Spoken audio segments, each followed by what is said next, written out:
tour stuff. You clean your wedges off between Always shots. clean your wedges. You gotta clean the wedges between shots.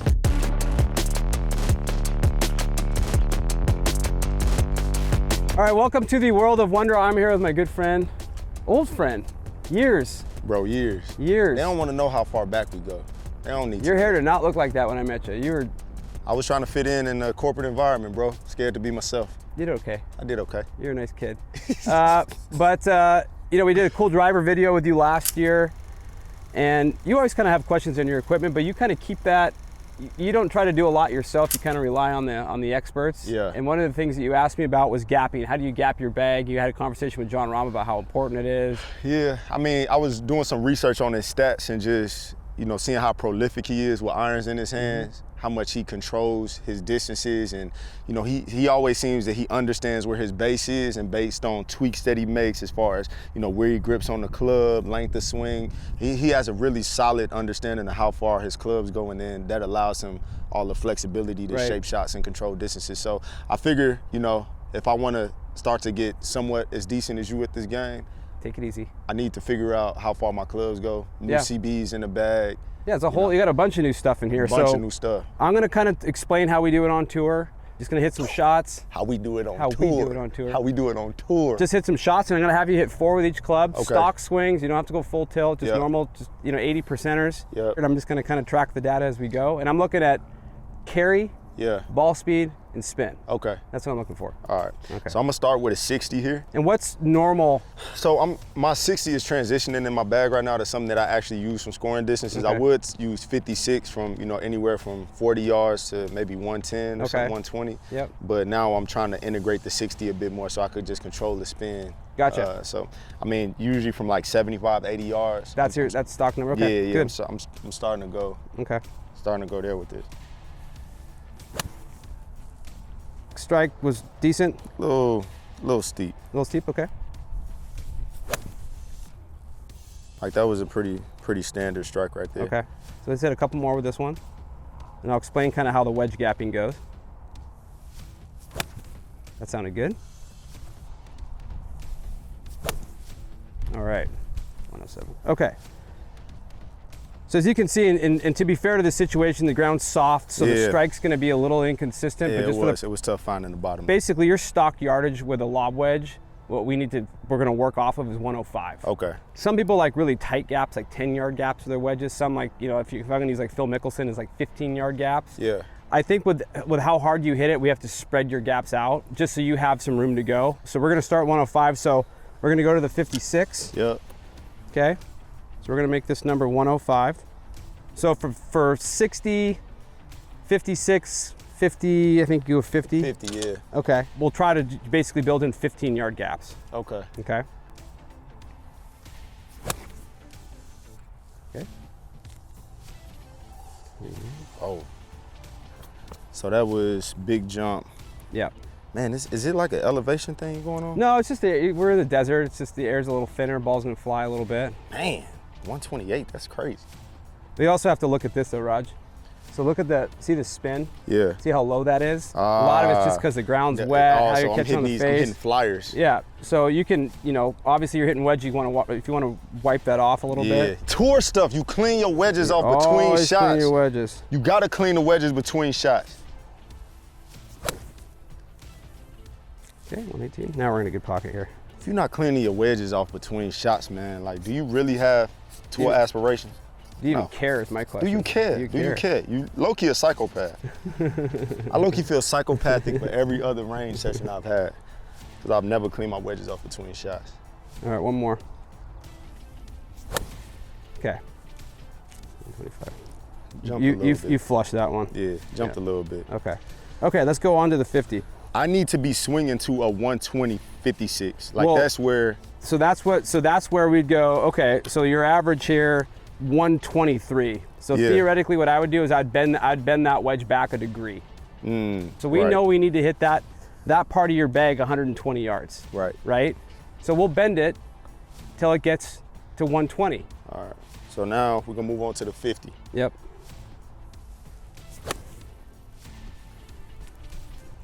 Okay.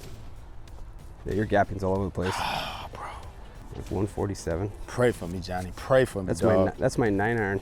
It's just crazy, like what I think my clubs go versus. Yeah. Okay. So we know already. Now this is a 50-degree wedge. Yeah, 50 degree. Yeah. So I should be in the 52. Yeah, or 54. 46. Okay. So pretty easy to figure out where your stock number with a 50-degree wedge is 144. So right now we're working off of a 24-yard gap. Obviously too big. Yeah. So we know when we go back and start talking about what we're going to do, we know we're probably going to either have to get you a higher lofted wedge in that section or start bending that thing back. Exactly. Okay? Exactly. Or lose a wedge and strengthen some other, or weaken some of your irons. Like, we'll start working your irons back. I mean, who knows? There's a million different things we can do. Let's get your 10-iron. 10-iron. Which I got to give Callaway props for getting away with the pitching wedge there. It just makes so much more sense. It is, and I've always felt that the 10-iron was much closer to an iron than it was a wedge. Yeah. I mean, obviously the rebuild of the head, it matches the rest of the set. So why are you giving it a different name? Why are we switching the letters? Why are we confusing? Yeah. Everything.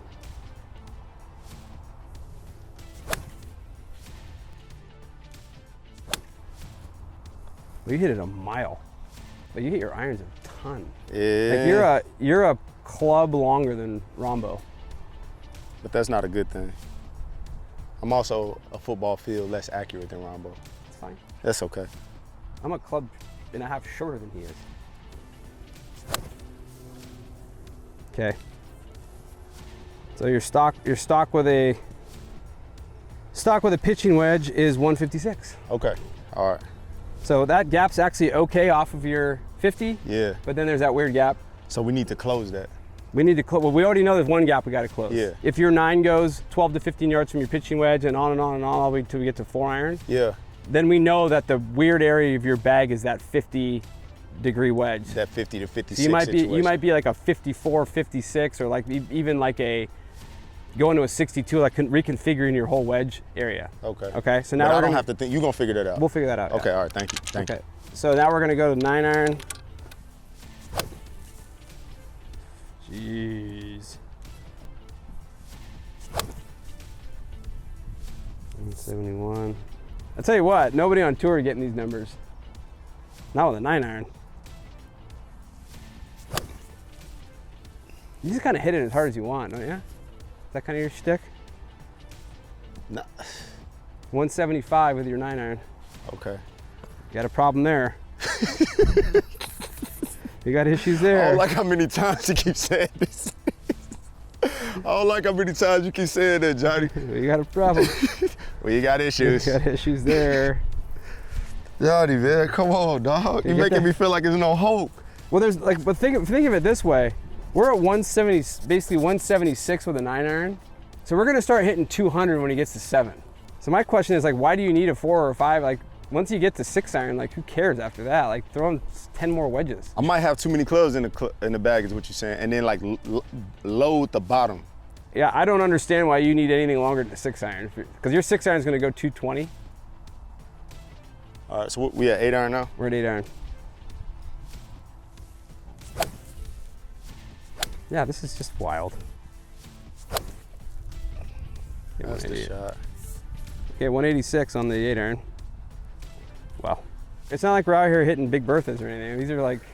These are not meant to go far. Okay, get that 7-iron out there, Sparky. See what that one does. I do notice that cleaning my clubs off after shots make me hit them better.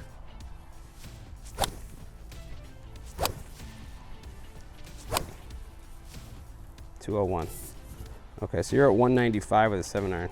There's a point of diminishing returns for all players. Right. There's always that weird section in the bag where you swing your 8-iron as fast as you swing your 7-iron because the swing speed starts to normalize. Right. There's going to be a point, especially in your iron set, where the gapping is going to get a little funny. So like for some people, that's when they'll put in like a utility wood for a 4-iron, or they'll put hybrids in, because you're getting whatever you lack for in swing speed, you're making up for with ball speed off the face. That's kind of why those were designed. Right. You don't necessarily need that, but I'm going to try and find where you start to level off. The thing I'm worried about though is just this spin rate right here. Like that, I mean, that was That's a a good lot. strike. But if Yeah, 9100 spins a lot.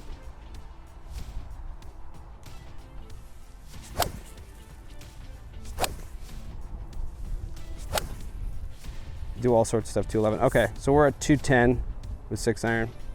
That's a nice gap. That's 15 yards. Guys like you, and even on tour, the longer hitters are the hardest ones to gap. Right. Because there's so much speed and spin, and there's all these different things to manage. Yeah. A player like you with a lot of speed, the closer you get to the ball, the steeper it gets, the more you lean the shaft, the further the ball goes. Spin rate goes up. Then you get into longer clubs, arc gets bigger, more room to swing. Yep. Then the ball starts really going. So there's gonna be kind of a funky gap, I guarantee, between your UW and your 4-iron.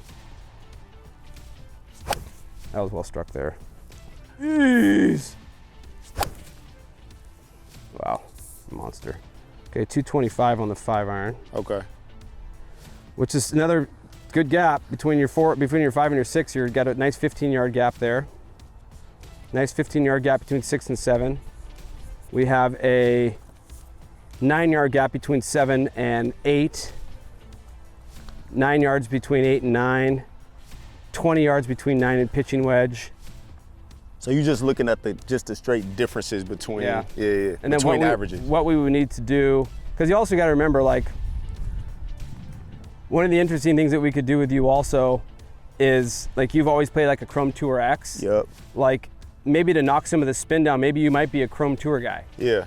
You know what I mean? That'll knock like, the spin down. That would knock the spin down. Yeah. Right? But you're still operating with plenty of spin. You're never at a deficiency. It's just. So it's a lot of things we could play with, obviously setup, at hard steps, some things. Yeah, the shaft, there's a million different things we can do. And ball. Yeah. Okay. The ball's always the last line of defense, though. Like on Okay. tour, the last thing we ever want to switch out is a ball.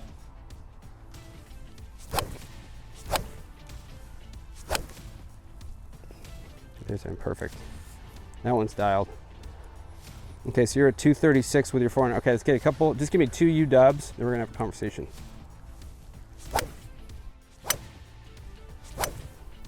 Oof.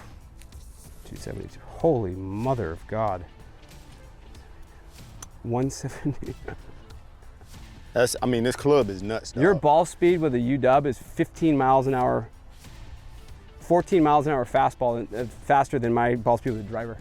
And yet, when we play, it's just, It don't matter. It don't matter. This is interesting. Okay, we're gonna talk through the numbers a little bit. Make it make sense to me, Johnny. Okay, so what I would do right now, if you're gonna have to play, I'd take your 3-wood out. I would take your 3-wood out, and for you, I would go 50, 54, 58, 62. Damn. That's tough. Okay. I love this 3-wood. 3-wood go bye-bye, because you don't need it. You already hit this thing, the UW. When you smash, you can get 280. Why do you need a 300-yard 3-wood? Or if you really want to do it, just bend this a degree strong, just to get a little bit more out of it, even though you don't need to. Yeah. You don't need a 3-wood. 3-wood, you're wasting your time. Johnny breaking the bad news to me, man. I got to break up with somebody. This is a mess, but it's easily fixable by adding a club down low, taking the 3-wood and giving it to your homie, and just doing that calms things down. You have some weird spots in the middle of your bag we can do with loft and lie, maybe even a shaft change to get the spin, just to marry the head up with the shaft a little bit better. That was super informative. But I just feel like if there's no way for somebody to aspire to be a high-level player that doesn't understand gapping on their bag in a very intimate way. You have to know your golf ball intimately, and you have to know how far your clubs go intimately. You got those two covered, you can go out and play good golf. That's why you go get fit, people. Get fit, it's easy. I've been on Callaway for 2-3 years now, and this is the first time you're really spending this time with me. I'm not gonna take it personally. Take it easy. We did a half-hour video last year. You don't do it. You don't do it like this. No, just on camera. Okay, all right. For the people. If you have any more questions on Roger's bag or anything Callaway golf related, go to CallawayGolf.com, World of Wonder website. I'm very proud of you, my boy. Thank you, my dog. Come on. He's come up. I love to see it. He gonna give me all the tools and I'm gonna whoop him one day. It's crazy. That's Roger. I'm Johnny. We're out of here.